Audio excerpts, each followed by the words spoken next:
Salam properti, saya Rizka Martina, CEO and founder Hekalen. Saat ini saya kembali berbagi untuk menjawab satu pertanyaan di salah satu vlog saya yang bertanya, modal 10 juta menjadi omset puluhan miliar, itu bagaimana caranya? Apakah dengan UTJ lalu pembayaran bertahap? Nah, jadi di sini saya akan berbagi mengenai pengalaman saya sendiri dan perumahannya juga sudah berhasil, sudah beres. Itu adalah perumahan pertama saya yang membawa saya keluar dari PLN sebagai pegawai BUMN. Harusnya saya pensiun di usia 56 tahun, tetapi saya mengundurkan diri di usia 26 tahun. Jadi 30 tahun saya tinggalkan. Dan ketika saya menjadi developer properti, saya menjadi developer properti hanya modal 10 juta tadi. Jadi bagaimana dengan modal 10 juta rupiah mendapatkan omset 70 miliar dalam waktu 2 tahun. Memang kalau kita bicara duit itu banyak semangat emang ya. 10 juta jadi 70 miliar dalam waktu 2 tahun.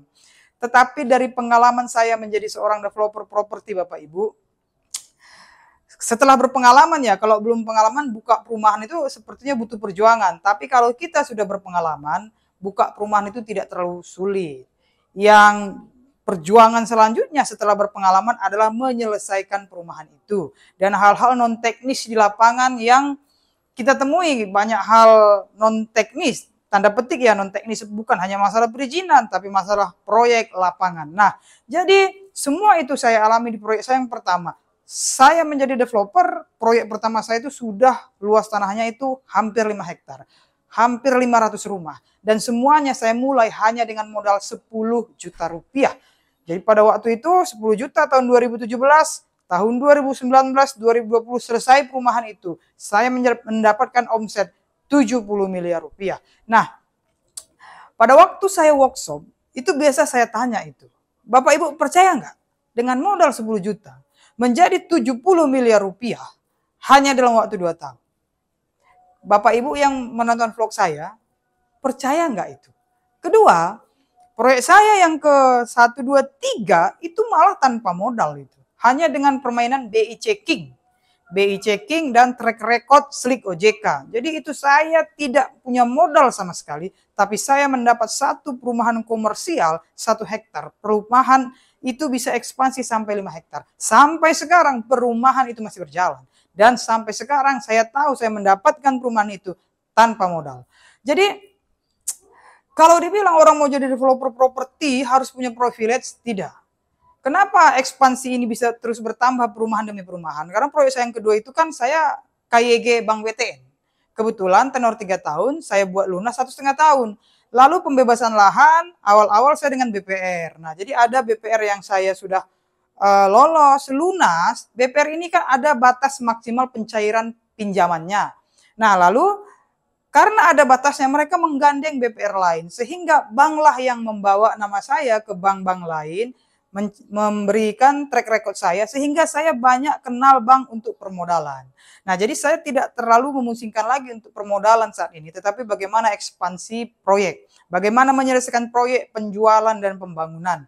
Nah, jadi di sini Bapak Ibu, saya akan berbagi, tetapi secara detailnya, surat-suratnya, teknisnya saya bagikan semua di workshop. Tetapi secara garis besarnya, kasarnya saya bagikan di sini.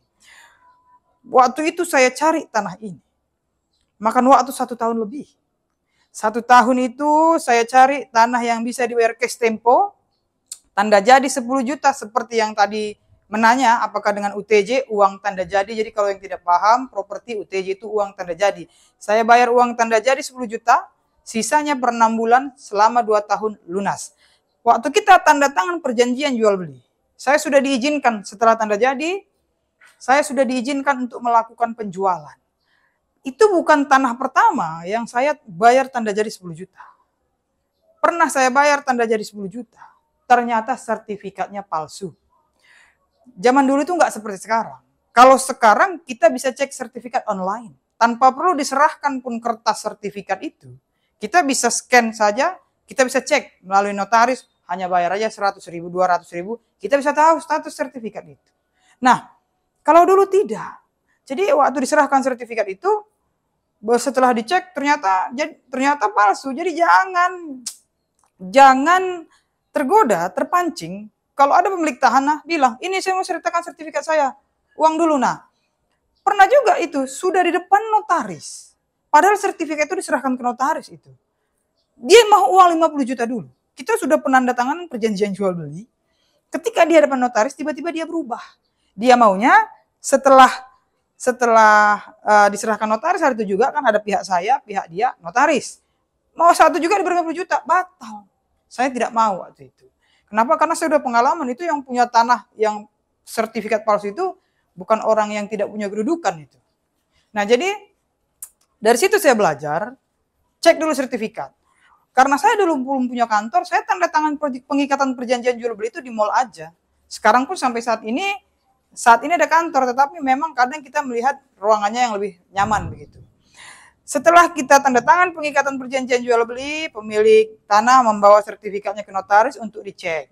Hasilnya oke, kita tanda jadi 10 juta. Setelah tanda jadi 10 juta, saya udah pasang umbul-umbul semuanya. Pasang umbul-umbul semuanya, dan di perjanjian itu ada pasal mengatakan saya diizinkan untuk menjual. Nah, akhirnya saya jual. Waktu itu down payment 500 juta, saya jual beberapa unit, saya dapat lebih daripada itu. Akhirnya saya dapat 500 juta itu, lalu lebihnya lah saya urus perizinan, legalitas, pecah sertifikat, dan lain-lain. Setelah itu, pembangunan. Nah, di dalam proyek itu kita tidak bisa pungkiri, biaya yang besar itu ada dua. Ada dua biaya besarnya. Satu untuk biaya pembebasan lahan, yaitu bayar tanah, legalitas, perizinan. Kedua biaya pembangunan, yang lainnya itu hanya bersifat supporting saja itu. Nah, pada waktu itu saya buatlah iklan di semua grup Facebook. Kalau sekarang kan tidak seperti dulu, karena sekarang kan ada TikTok. Jadi dulu itu kan Facebook itu kita bisa sampaikan Facebook itu cukup fenomenal ya. Instagram kurang. Jadi ada Facebook grup, semua yang ada kata proyek, kata konstruksi, kontraktor, saya sebar semua.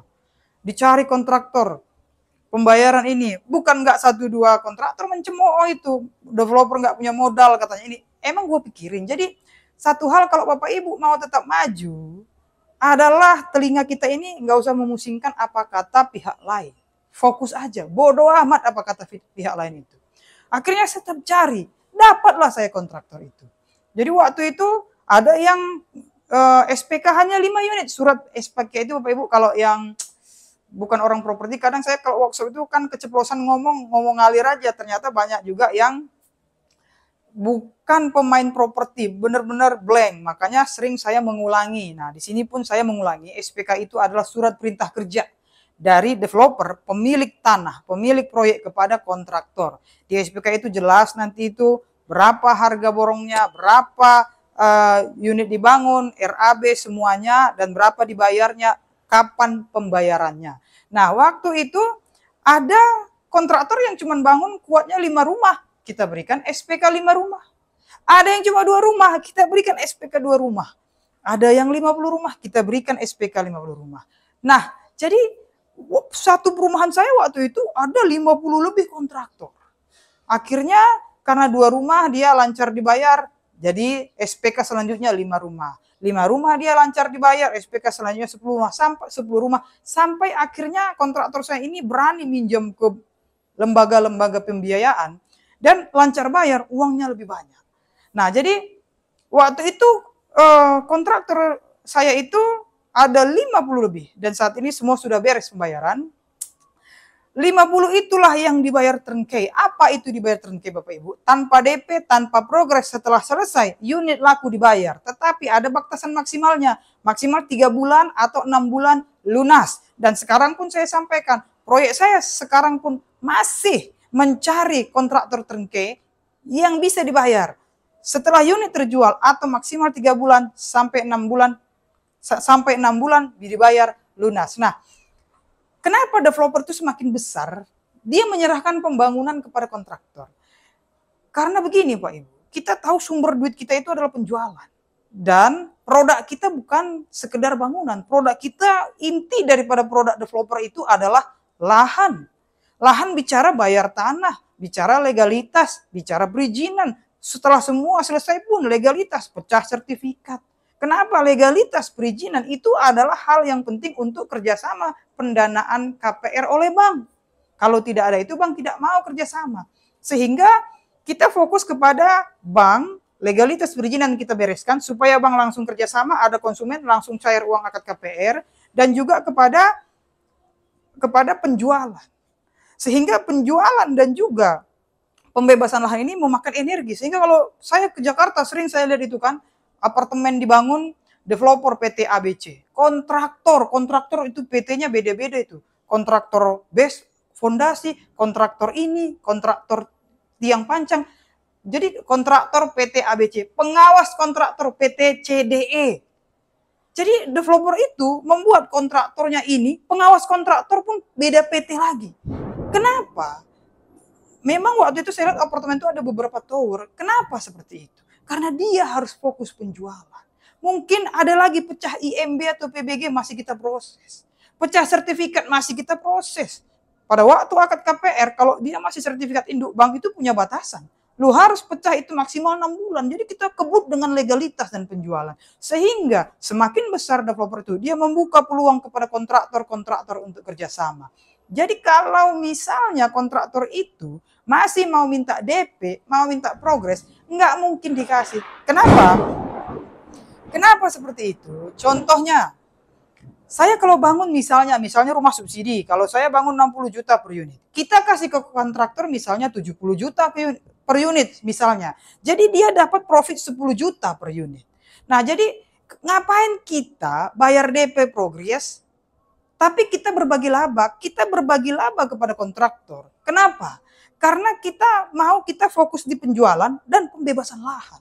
Kalau dia masih sibuk DP, udah progres sekian bayar, lah ngapain kita ngasih 10 juta per unit? Apalagi kalau perumahan komersil makin banyak tuh kita bagi profit ke kontraktor.